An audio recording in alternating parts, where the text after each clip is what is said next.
नमस्कार दोस्तों, आज हमारे खास एजुकेशन पॉडकास्ट में आप लोगों को बहुत बहुत स्वागत है। और आज हमारे साथ हैं डॉक्टर उदय नारायण गुप्ता सर, और ये जो आप लोगों को बताएंगे कि कैसे समाज में ये सेवा कर रहे हैं और एजुकेशन फील्ड में काम कर रहे हैं, और कौन सा विद्यालय का ये संचालित कर रहे हैं, उसका व्यवस्थापक प्रबंधक हैं। ये सारे कुछ बताएंगे। बहुत बहुत स्वागत है सर आपका। जी, आपको भी बहुत बहुत धन्यवाद। सर, सबसे पहले ऑडियंस जो देख रही है उनको आप थोड़ा सा अपने बारे में बताइए कि आपका नाम क्या है, कौन सा विद्यालय चला रहे हैं, समाज सेवा कितने दिन से कर रहे हैं, थोड़ा सा डिटेल बताइए। देखिए, मेरा नाम उदय नारायण गुप्ता है और मैं यहीं आपके तमकुही राज में का रहने वाला हूँ। शौरही एक ब्लॉक है, गांव मेरा परसौनी बुजुर्ग है जी, और शौरही ब्लॉक है, उसका मैं ब्लॉक प्रमुख भी रहा हूँ जी। मेरी पत्नी भी ब्लॉक प्रमुख रही हैं, और 2022 में अभी समाजवादी पार्टी से तमकुही राज विधानसभा से मैं चुनाव भी लड़ चुका हूँ। और ये पीछे 2024 में ये मैंने अपने माता पिता के नाम पे एसएस महाविद्यालय का निर्माण कराया है। तो सर, एसएस महाविद्यालय शुरू करने का प्रेरणा आपको कहाँ से मिली? कैसे आपने सोचा कि एक विद्यालय स्थापित करना चाहिए? देखिए, ये तो मेरे मन में बहुत पहले से था। इसलिए जब हम लोग पढ़ रहे थे, जब पढ़ के आए, ताकि पढ़ के आए, और तमकुही राज में जब हम लोगों ने प्रैक्टिस शुरू किया, राजनीति में भी नहीं आए थे, तब भी मेरे मन में था एक अच्छा विद्यालय इस तमकुही राज क्षेत्र में होना चाहिए।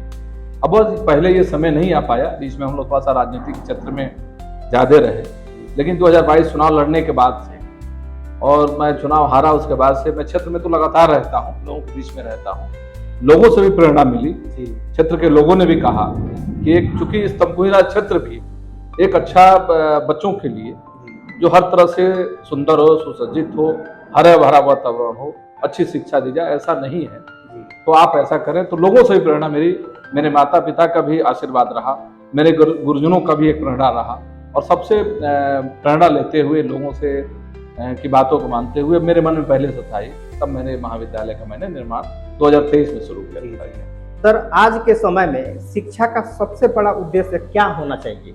देखिए, शिक्षा का उद्देश्य बच्चों को ये होना चाहिए कि शिक्षित ही क्यों ना हो, शिक्षित हो। शिक्षित होना बहुत जरूरी है।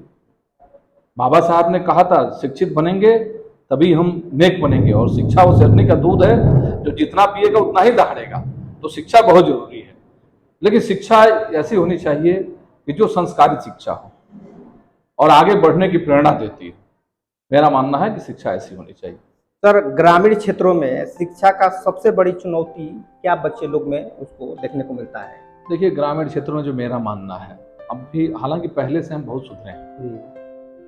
सब परिवार चाहता है कि बच्चों को पढ़ाएं, बेटियों को पढ़ाएं, और हम लोग लगातार ही कहते भी रहते हैं, अपने चाहे सामाजिक कार्यक्रम हो या राजनीतिक कार्यक्रम हो, हम लोग हर कार्यक्रमों में कहते रहते हैं कि अपने बेटे बेटियों में कोई भेद न करें और बेटे बेटियों को समान रूप से पढ़ाएं। शुरुआत में तो कुछ गार्जियन, चाहे वो 6 तक हो, 8 तक हो या 12 तक हो, अधिकतर पढ़ा लेते हैं, लेकिन जब ऊपर की शिक्षा देने की बात आती है तो बच्चे और गार्जियन, खासकर से बेटियों के बारे में लोग लगते हैं सोचने कि बाहर दूर न भेजना पड़े। आज के माहौल में थोड़ा सा बेटियों के प्रति लोग भी, गार्जियन लोग इस हिसाब से रहते हैं, तो हम लोग प्रोत्साहित भी करते हैं, और आपके माध्यम से भी कहना चाहते हैं कि एसएस महाविद्यालय हम पूरी तरह से, हम लोग सुरक्षा की दृष्टि से भी हर तरह से हमारा महाविद्यालय सुसज्जित है, और हम बच्चों क्षेत्र में लोगों से प्रोत्साहित भी करते हैं कि अपने बेटे बेटियों को पढ़ाएं, आगे बढ़ाएं। निश्चित तौर पे जब बेटे बेटी आगे बढ़ेंगे, वो जानेंगे अपने संविधान के बारे में, अपने देश के बारे में जानेंगे, और हम फिर हमारी जरूरतों के बारे में जब शिक्षित रहेंगे तो हर तरह से आगे बढ़ने का काम करेंगे।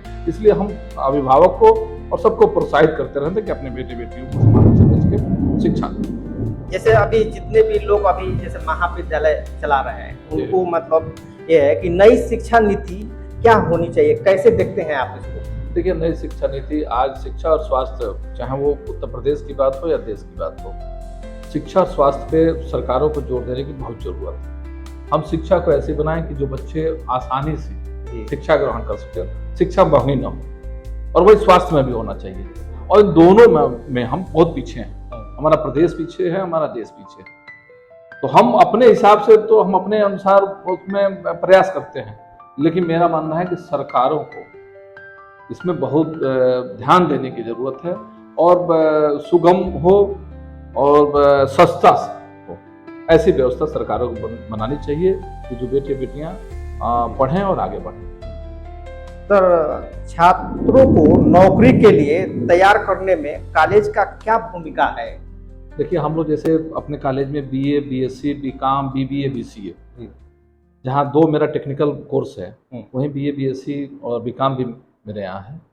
और अभी तो हम लोग, चूँकि अभी 2 साल मेरा कॉलेज शुरू हुआ, लेकिन हमारी ये योजना है कि हम बाहर से कंपनियों को नौकरी के लिए, आपने पूछा तो उसमें बता रहे हैं, चाहे बीबीए हो या बीसीए हो, तो हमारी बातें भी पहले से हुई हैं।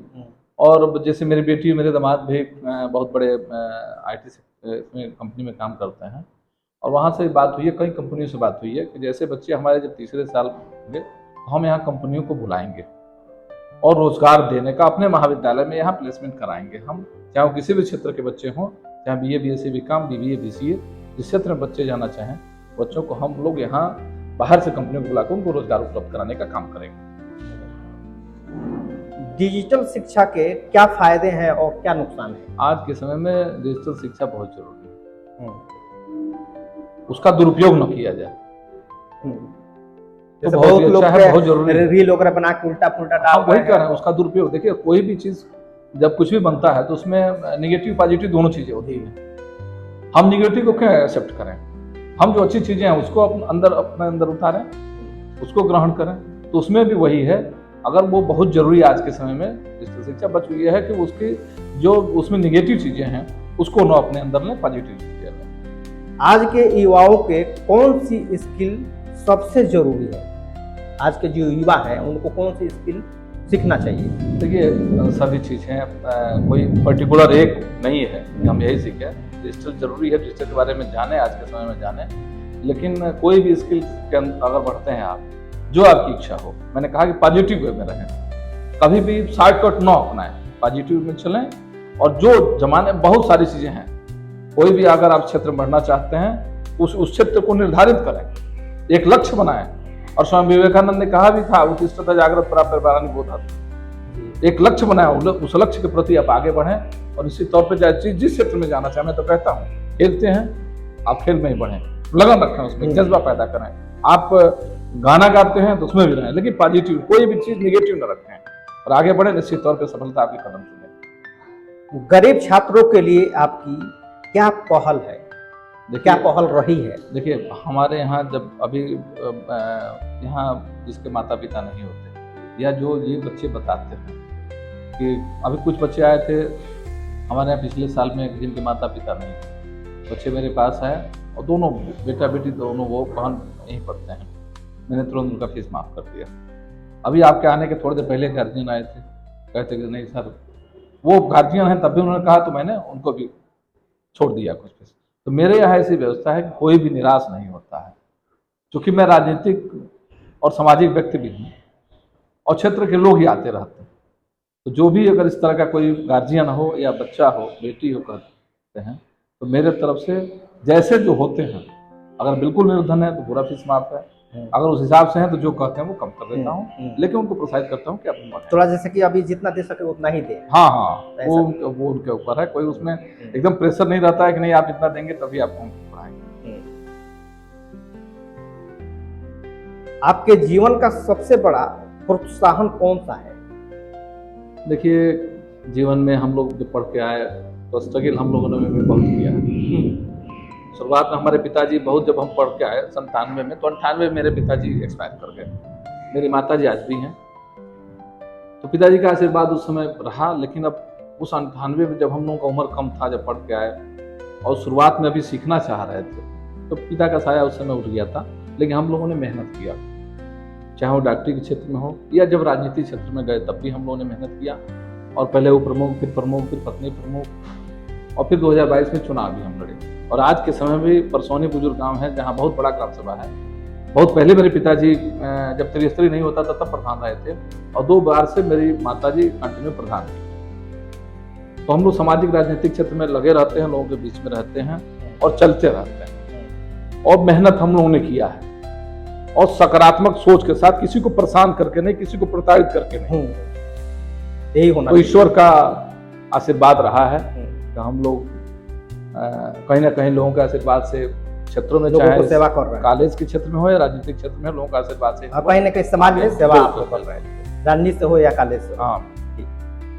सर, ऐसा कौन सा फैसला है जिस पर आपको सबसे बड़ा गर्व है? आपने अपने लाइफ में कौन सा ऐसा देखिए, फैसला मेरा लिया? सबसे बड़ा गर्व तो मेरा कॉलेज मैंने जब बनवाया, जी। तो मुझे बहुत ही, आज भी लोग आते हैं मिलने आते हैं तो कहते हैं कि बहुत अच्छा आपने काम हाँ, किया, ये अच्छा काम और हुआ है। मुझे भी ये सुकून मिलता है। बाकी सारी चीज़ है तो क्षेत्र में हम लोगों के सुख दुख में रहते हैं, लोगों की गरीब की सेवा करते हैं, शादी हो, किसी कहीं कोई दैवी आपदा हो जाए वहां जाते हैं हम लोग, सेवा करते हैं।